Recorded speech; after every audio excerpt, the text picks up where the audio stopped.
আমরা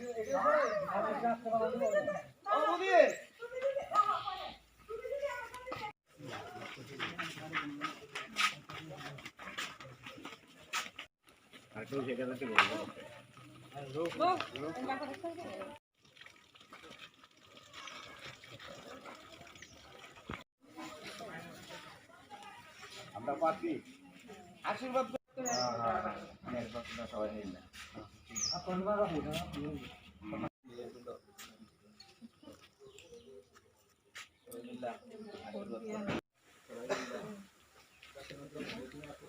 আপনারা জানেন যে গতকালকে আমাদের প্রার্থী তালিকা ঘোষণা হলেও আমরা নির্বাচনী যে প্রচার সে প্রচারটা আরও অনেক আগে থেকেই অলরেডি নিয়মিত চালাইতেছি।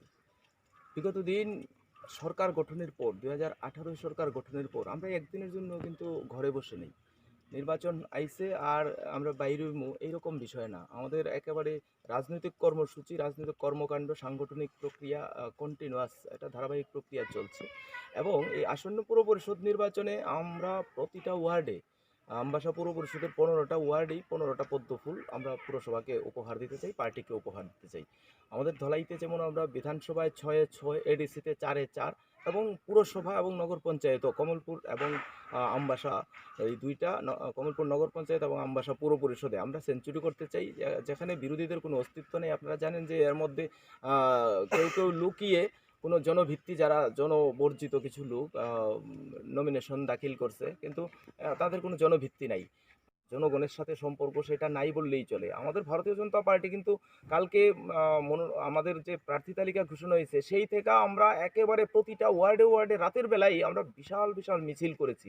সেটাতে বোঝা যাচ্ছে যে জনগণের যে উদ্দীপনা, উৎসাহ উদ্দীপনা, সেটাতে প্রমাণ হয় যে আমরা ভারতীয় জনতা পার্টি প্রতিটা ওয়ার্ডে একেবারে বিরোধীদের জামানত জব্দ করে আমরা সেখানে বিজয়ী হব, এটা আমাদের প্রত্যাশা। এবং বিজয়ের পর আমরা চাই এই রাজ্যে যে পুর এবং নগর এলাকার অনুন্নয়ন, সেই বিষয়টাকে আমরা লক্ষ্য রেখেই রাস্তাঘাট, বিদ্যুৎ, পানীয় জল, মানুষের আর্থসামাজিক অবস্থার সামগ্রিক উন্নতি, আমরা সেই দিকটাতে সবচেয়ে বেশি গুরুত্ব দিয়ে আগামীদের কাজ করতে চাই।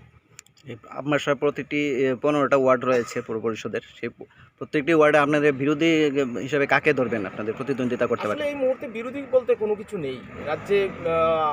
মানে প্রাতিষ্ঠানিক বিরোধী দল যদিও সিপিআইএম, কিন্তু সিপিআইএম দলও এখন অস্তিত্বহীন, জনগণের কাছ থেকে একেবারে দূরে সরে গেছে, কারণ জনগণের জন্য তাদের কোনো কর্মসূচি নেই। বিগত দিনে অর্থনৈতিক কেলেঙ্কারি, লুটপাট রাজ্যটাকে একেবারে লুটে পুটে খেয়েছে, কাজে তাদের জনভিত্তি নেই, জনবর্জিত মানুষ। তাদেরকে আমরা বিরোধী দল বলতেও মানে আমাদের দ্বিধা হচ্ছে, দ্বন্দ্ব হচ্ছে, কারণ এই রাজ্যে একটাই দল আছে, সেটার নাম ভারতীয় জনতা পার্টি। নীতি, আদর্শ এবং উদ্দেশ্য মানুষের স্বার্থে, মানুষের জন্য আমরা সর্বদা কাজ করি এবং মানুষের পাশে থেকেই কাজ করার চেষ্টা করছি।